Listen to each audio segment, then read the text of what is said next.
کہا یہ جاتا ہے کہ یہ خطبہ شقشقیہ سید شریف رضی کا بنایا گیا خطبہ ہے، وگرنہ اس خطبے کے آثار نہج البلاغہ سے ہٹ کر ہمیں کہیں دیکھنے کو نہیں ملتے۔ دیکھیے، یہ ایک ایسا اعتراض ہے کہ جس کی بنیاد کم علمی پر قائم ہے۔ محقق و مؤرخ ابن ابی الحدید المعتزلی یہ اپنی مشہور و معروف تصنیف شرح نہج البلاغہ میں لکھتے ہیں سن 603 ہجری کی بات ہے، میرے استاد ابو الخیر مصدق ابن شبیب الواسطی خود مجھے ایک قصہ سناتے ہیں، خود مجھے ایک واقعہ بتاتے ہیں۔ یہ استاد اپنے شاگرد کو واقعہ بیان کرتے ہوئے کہتے ہیں کہ میں اپنے استاد ابن خشاب، شیخ ابن خشاب کے حضور حاضر تھا کہ اسی خطبہ شقشقیہ کے بارے میں بات ہو رہی تھی۔ ہم بات کر رہے تھے، گفتگو کر رہے تھے۔ میں نے اپنے استاد سے سوال پوچھا، میں نے کہا کیا یہ خطبہ شقشقیہ علی ابن ابی طالب کا خطبہ ہے یا پھر لوگوں کا بنایا ہوا خطبہ ہے؟ ایک مرتبہ ابن خشاب اس استاد نے اپنے شاگرد اس مصدق کو دیکھتے ہوئے کہا اے مصدق، واللہ خدا کی قسم،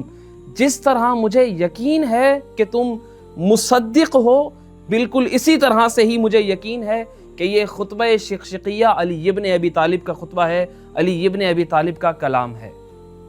یہ شاگرد مصدق ابن شبیب کہتا ہے، میں نے اپنے استاد سے دوبارہ عرض کیا، میں نے کہا لوگ تو کہتے ہیں کہ یہ خطبہ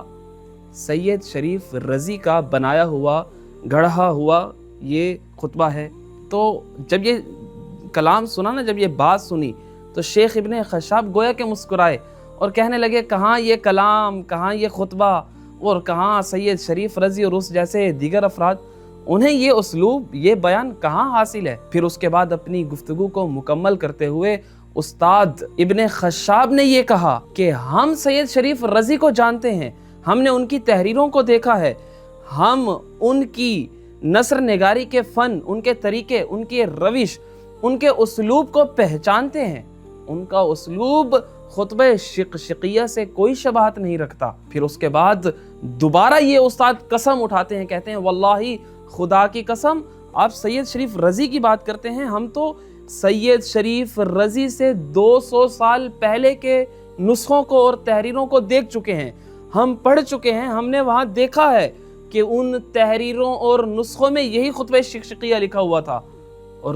یہ استاد ابن خشاب کہتے ہیں یہ نسخے اور یہ تحریریں میں پہچانتا ہوں کہ کس عالم کی ہیں، یہ کس ادیب کی ہیں۔ یہ نسخے، یہ تحریریں سید رضی شریف کی ولادت تو کیا، ان کے والد کی ولادت سے بھی پہلے کے لکھے گئے نسخے ہیں۔ یہاں پر ابن ابی الحدید المعتزلی اس واقعے کو مکمل کرنے کے بعد لکھتے ہیں اور کہتے ہیں کہ اگر میں اپنی بات کروں تو عرض یہ ہے کہ یہی خطبہ شقشقیہ میں نے اپنے شیخ یعنی معتزلہ کے جو بزرگ عالم ابو القاسم البلخی ہیں ان کی تصنیفات میں کثرت کے ساتھ پایا ہے۔ یہ ابو القاسم البلخی کہ جو بغدادیوں کے امام یعنی معتزلہ کے بزرگ علماء میں شمار ہوتے تھے، یہ ابو القاسم البلخی، ان کا زمانہ عباسی خلیفہ مقتدر باللہ کا زمانہ تھا کہ جو شریف رضی کے زمانے سے 10 سال پہلے کا زمانہ ہے۔ اور پھر یہی ابن ابی الحدید المعتزلی لکھتے ہیں کہ میں نے یہ خطبہ امامی متکلم ابو جعفر ابن قبہ کی مشہور و معروف کتاب الانصاف کے اندر بھی پایا ہے۔ یہ ابو جعفر، یہ ابن قبہ امامی متکلم جو ابو القاسم البلخی کے شاگرد تھے، یہ اس زمانے میں اس دنیا سے رخصت فرما گئے جب سید شریف رضی ابھی اس دنیا میں آئے ہی نہیں تھے۔ یہ پوری گفتگو، یہ ساری گفتگو، یہ سارے الفاظ واضح ہیں کہ یہ خطبہ، یہ کلام مولا علی علیہ السلام کا کوئی سید شریف رضی کا بنایا ہوا نہیں ہے، بلکہ سید شریف رضی سے 10 سال پہلے بھی پایا جاتا تھا، جسے علماء نقل کرتے رہے۔ یہ بات ہم اہل سنت علماء کی ہم نے کرنے کی کوشش کی۔ اگر ہم اہل شیعہ علماء کی بات کریں تو انہوں نے بھی جا بجا کثرت کے ساتھ اسی خطبے کو نقل فرمایا۔ شیخ صدوق علیہ الرحمہ نے اپنی کتاب علل الشرائع میں، ابن طاؤس علیہ الرحمہ نے اپنی کتاب الطرائف میں،